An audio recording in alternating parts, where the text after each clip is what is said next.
కురుగొండ రామకృష్ణ నేను శాసనసభ సభ్యునిగా ఎన్నికైనందున శాసనం ద్వారా నిర్మితమైన భారత రాజ్యాంగం పట్ల నిజమైన విశ్వాసం విధేయత చూపుతానని భారతదేశ సార్వభౌమాధికారాన్ని సమగ్రతను కాపాడుతానని నేను స్వీకరించబోయే కర్తవ్యాన్ని శ్రద్ధాశక్తులతో నిర్వహిస్తానని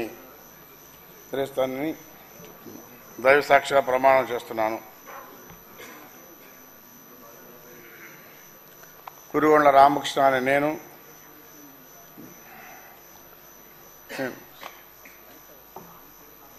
ఆంధ్రప్రదేశ్ శాసనసభ సభ్యుడైన కురుగొండ రామకృష్ణ అనే నేను సభ నియమాలకు కట్టుబడి ఉంటానని వాటిని అనుసరిస్తానని సభా మర్యాదలను పాటిస్తానని సాంప్రదాయాలను గౌరవిస్తానని దైవసాక్షిగా ప్రమాణం చేస్తున్నాను.